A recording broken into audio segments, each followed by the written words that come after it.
아직 신에게는 12척의 배가 남아있사옵니다. 신이 살아있는 한 적들은 감히 우리를 업신여기지 못할 것이옵니다. 목숨에 기대지 마라! 살고자 하면 필히 죽을 것이고 또한 죽고자 하면 살 것이니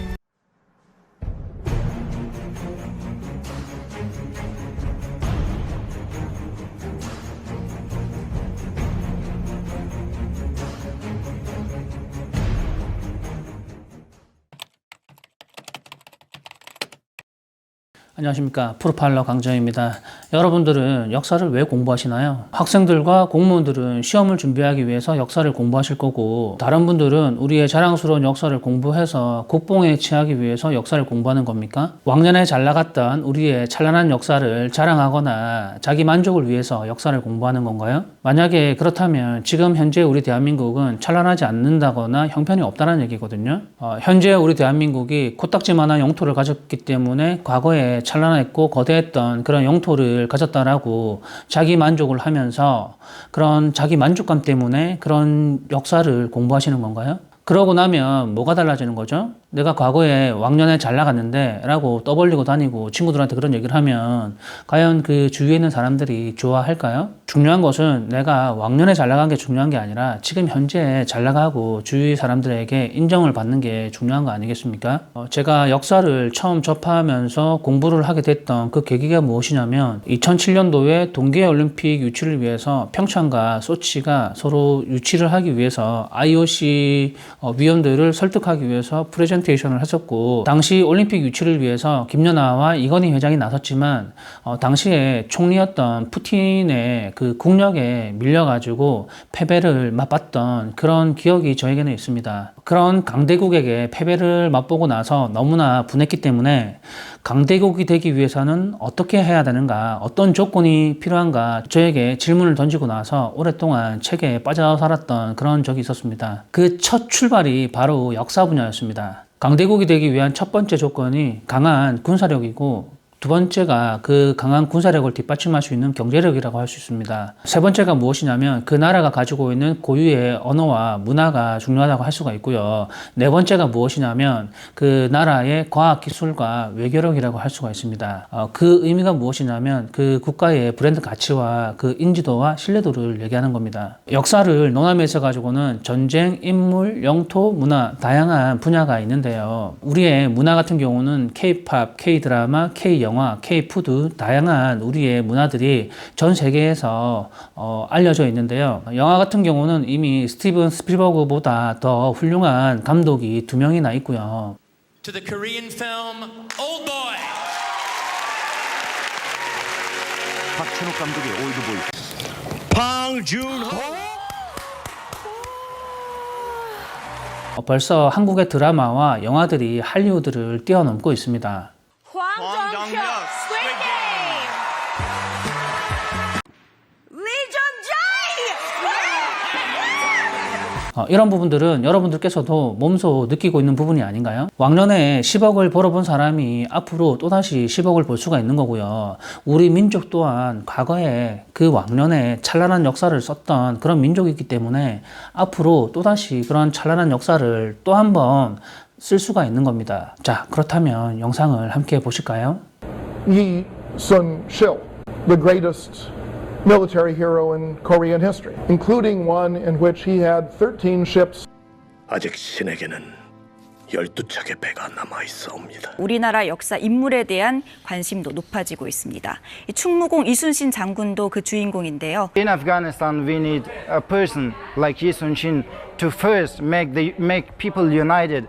Leaders like Mahatma Gandhi and Nelson Mandela are very globalized. Now it's our chance to globalize Admiral Lee as well and his story. 한 수도권 대학 국제대학원은 가을 학기부터 이순신 리더십 전략 등 관련 수업을 개설하기로 했습니다. The Billboard Music Award goes to BTS!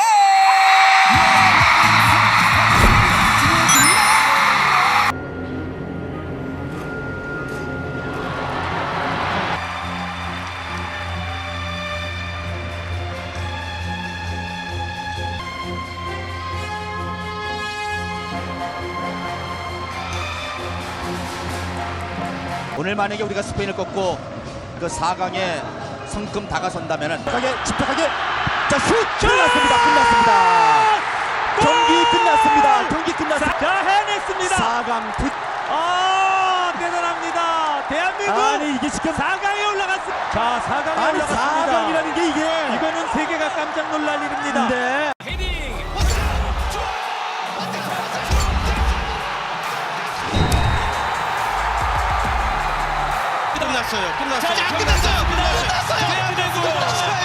한국의 유명한 인물들 중에서 전 세계적으로 유명한 인물들을 뽑자면 이순신 장군이나 BTS 그리고 손흥민 선수가 있을 것이고요. 그리고 이 유명한 스포츠 선수들은 앞으로 10년, 20년 뒤에는 바로 우리의 역사가 되는 것입니다. 독일에서 우리 요리 경연대회가 열렸습니다. 참가자는 모두 외국인이고 요리의 주인공은 김치입니다. 미국에서 김치가 시간이 빚어낸 건강식으로 각광받고 있다는 소식 전해드렸는데요. 한식의 세계화가 빠르게 진전되고 있죠. 한국과 수교를 맺은 지 올해로 45년이 된 네팔에는 K-팝과 드라마를 중심으로 한류가 널리 퍼져 있습니다. 이런 한류 인기에 힘입어 한국 음식을 만들어보는 대회가 열렸는데요.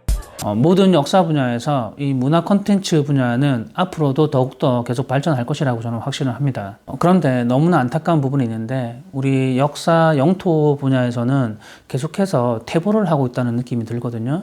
우리 인터넷을 보면 식민사 간의 그런 콘텐츠들과 그리고 음모론자들의 그런 역사 콘텐츠들이 판을 치고 있는 게 사실 현실입니다. 조직적으로 지속적으로 허위 선동과 조작, 가짜 뉴스와 괴담으로 지금 우리 현대사회와 국제사회는 과거와는 다르게 영토가 크다고 해서 그리고 인구가 많다고 해서 그 나라가 찬란한 나라가 될 수가 없는 거고요.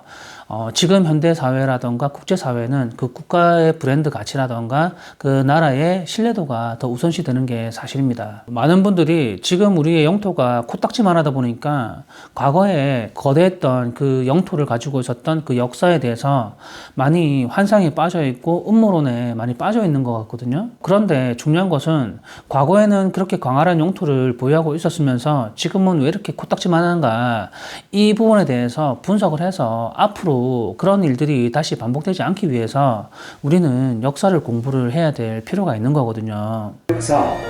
역사를 다시 쓰자. 그렇게 여러분들께 말씀을 드리고 싶습니다. 많은 전쟁을 겪기도 하고 국가가 분단되면서 지금은 영토가 너무나 작은 영토가 되었고 병아리 오줌만한 그런 조그만한 영토가 되었는데 중국도 2000년, 3000년 전에는 여러 개의 나라로 이제 분단되기도 하고 쪼개졌던 그런 역사가 있고 또다시 통일이 되어서 한 국가로 되기도 하고 분리되었다가 통일이 된 지 지금 80년에서 100년 가까이 되어가고 있지 않습니까? 우리나라도 지금 분단이 되어서 쪼개진 지 100년 가까이 되어가고 있거든요. 100년 주기설 뭐 이런 게 있지 않나요? 나라가 이제 국군이 다 되면 이제 쪼개지기도 하고 국군이 상승 기운을 받게 되면 또다시 합쳐지기도 합니다. 1987년 150여 명의 한국인이 독일로 떠납니다. 잠수함 건조 기술을 배우기 위해서였습니다. 한국 잠수함 역사의 시작입니다. 그리고 1992년 한국 최초로 잠수함 2000함을 건조하고요. 2011년엔 인도네시아에서 잠수함 3척을 수주하며 잠수함 수출국이 됩니다. 2018년에 드디어 설계부터 건조까지 전 과정을 순수 우리 기술로 만든 3000톤급 도산 안창호함이 탄생합니다. 세계에서 8번째로 3000톤급 이상 잠수함 독자 개발국이 된 겁니다. 폴란드 중북부 도시 벵고제부에 위치한 제1포병여단. 지난해 12월 K9 자주포 24문이 배치됐습니다. 이후 폴란드 병사들은 K9 자주포 운용에 필요한 다양한 훈련을 거치며 이미 최적화된 상태.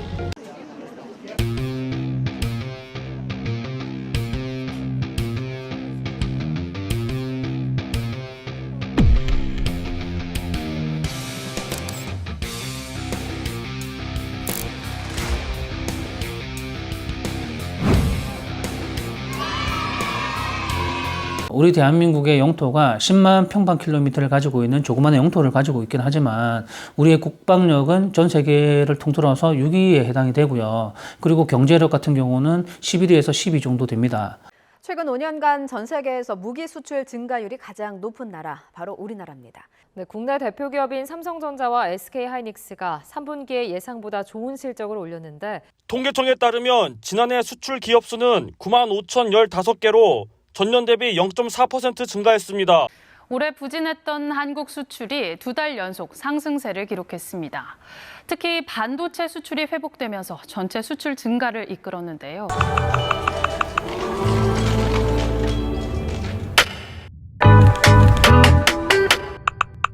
나라가 강대국이 되기 위해서 첫 번째 조건이 강한 군사력이라고 얘기했고 경제력이라고 얘기했지 않습니까? 그 조건들을 부합하기 위해서 해결돼야 할 그 해결책은 바로 남북한이 통일이 되는 길밖에 없다라고 저는 생각을 합니다. 남북한의 통일뿐만이 아니라 우리가 수복해야 할 만주에 있는 영토까지도 우리가 확보를 해야 되고 북한에 있는 우리의 동포와 만주에 있는 조선족의 우리 동포까지도 같이 우리가 그 합류가 돼야 되는 부분이고요. 그렇게 된다면 우리나라의 인구 감소의 문제도 자연스럽게 해결이 된다라고 저는 생각을 합니다. 그리고 통일이 된다면 태평양에서 대륙으로 이어지는 그런 무역의 통로가 있는데요. 우리 대한민국이 바로 그 허브 지역이 될 것입니다. 저는 이런 부분들을 2007년도부터 연구를 하고 고민을 했고요. 앞으로 우리 대한민국이 강대국이 되기 위해서는 어떻게 돼야 되는가, 그런 부분들을 이제 공부를 하면서 정치 분야와 사회 분야, 법률 분야, 여러 분야들을 공부하기 시작했던 겁니다. 우리가 임진년에 임진왜란을 막을 수 있었던 가장 결정적인 이유가 무엇이냐면,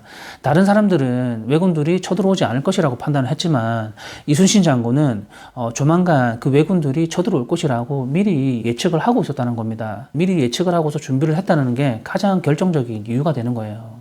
그리고 지금부터 우리가 만들어가야 될 역사에 대해서 새롭게 계획을 세워야 된다. 우리 대한민국이 이렇게 코딱지만한 나라가 된 이유가 무엇이냐면, 우리 대한민국은 일제강점기를 거치면서 광복이 될 것이라고는 전혀 예측을 하지 못했고요. 그리고 얼마 뒤에 6.25 전쟁이 일어날 것이라는 사실을 전혀 예측을 하지 못했습니다. 일제시대를 경험했던 사람들, 6.25를 경험했던 사람들, 그 사람들의 생각은 여러분들과 생각이 한참 다릅니다. 다른 역사를 경험했기 때문에 생각이 다른 것입니다. 1948년부터 이승만 대통령은 60여 차례가 넘게 일본에다가 반환 요청을 했었거든요. 그런데 일본 측의 입장은 객관적인 증거 자료가 없지 않느냐라고 이렇게 답변을 했지만, 이승만 대통령은 객관적인 증거는 너무나 많다. 6.25 전쟁 이전에 이승만 대통령은 대마도를 우리의 영토라고 주장을 했었습니다. 그런데 지금 현재 우리 학자들은 일본의 영토라고 얘기를 하고 있습니다. 이승만 대통령이 당시에 그러면 아무런 근거도 없이 그런 주장을 했을까요? 당시에 이승만 대통령이 아무런 근거와 자료도 없이 가짜뉴스를 배포하고 생산해낸 그런 가짜뉴스의 주범이라는 얘기인가요? 카이로 선언 이후에 일본 같은 경우 자신이 정복했던 그런 영토들에 대해서는 다시 그 해당 국가들에게 돌려줘야 하는 게 맞는 거고요. 중국 같은 경우는 우리에게 간도 지역에 있는 그 영토를 돌려줘야 함에도 우리는 현재까지 돌려받지를 못하고 있고요. 일본 같은 경우는 우리에게 대마도를 돌려줘야 함에도 불구하고 우리는 현재까지 대마도를 돌려받지 못하고 있습니다.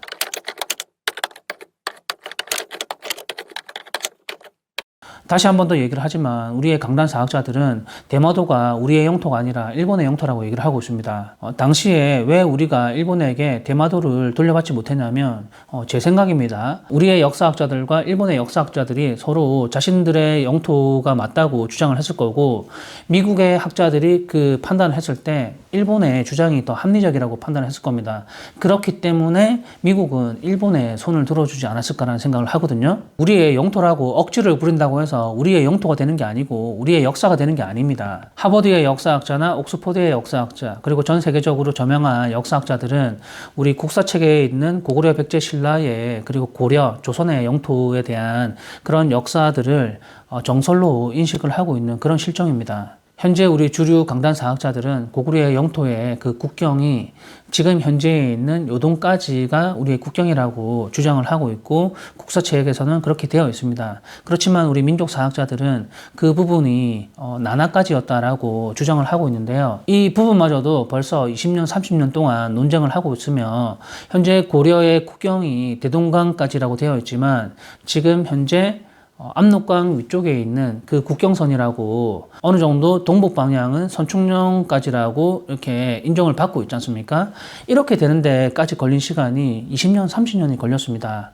이 모든 게 역사적인 사료와 증거 자료들을 토대로 수백 번, 수천 번을 검증했어도 불구하고 수십 년이 걸렸는데도 쉽게 바뀌지 않잖아요.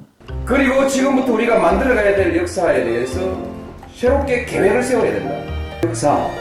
역사를 다시 쓰자. 우리 국민 모두가 힘을 합쳐가지고 여기에 힘을 쏟아부어도 될까 말까 한데 고려가 황제국이었기 때문에 제국이었다 이렇게 주장을 하고 대륙의 어마어마한 영토를 실효적인 지배를 하고 있었다라고 얘기를 하면서 송나라와 요나라가 고려의 제국이었다고 이렇게 주장을 한다면 이 국제사회에서 어떻게 바라보며 국제사회에 있는 학자들이 우리의 이런 주장들에 대해서 어떻게 생각을 하겠습니까? 현재 이 조그마한 대마도 하나 우리의 역사로 편입하지 못하는 게 현실적인 사실인데 그런 어마어마한 대륙에 우리의 역사로 편입한다는 게 말이 된다고 생각하십니까? 이런 일들을 유튜브에서 사람들을 모아가지고 선동질을 하면서 우리의 주류 강단 사학자들이나 민족 사학자들을 욕을 하고 뒤에서 협박하고 윽박 지른다고 해가지고 이 국제사회에서 인정을 받을 수 있는 게 아니란 말이죠. When you get your degree, we will hand out your bias. Along with it, do you have to have some period of rhetorical overkill in order to get there? I was checking the other. 지금 유튜브 채널에서 음모론자들의 그 역사 채널에서 보면 고구려를 뭐 고리, 고구리 뭐 이런 식으로 표현을 하면서 예전에는 이런 단어를 사용했다고 해서 지금도 그렇게 부르고 있더라고요. 이런 부분들이 얼마나 어이없는 일들인지 아시나요?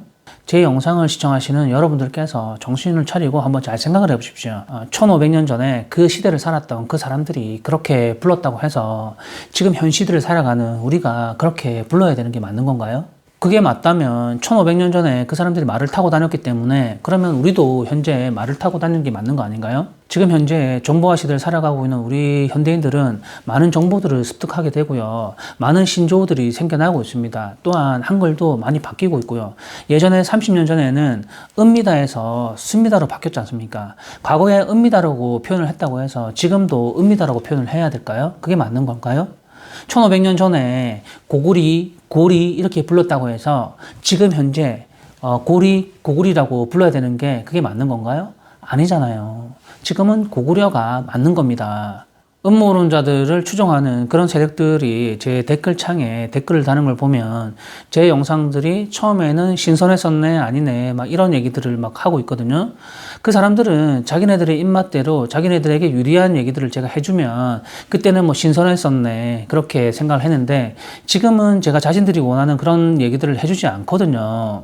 그러다 보니까 제가 식민사학을 대변하는 그런 프로파일러의 그런 사람이네 하면서 조롱하는 얘기들을 하기도 하고 반말을 하면서 자신들의 댓글들을 배설하고 있는 그런 사람들이 많단 말이에요. 많은 사람들이 이런 댓글들을 봤을 때 이런 음모론자들을 추종하는 사람들을 봤을 때 얼마나 무식하다고 생각을 할 것이며 이런 자들은 우리 현대사회의 정신질환의 일종이라고 저는 생각을 합니다. 다음은 언제가 될지 모르겠지만 다음 영상이 업로드 될 때까지 그때 다시 뵙도록 하고요. 오늘은 이쯤 하기로 하겠습니다. 시청해 주셔서 감사합니다.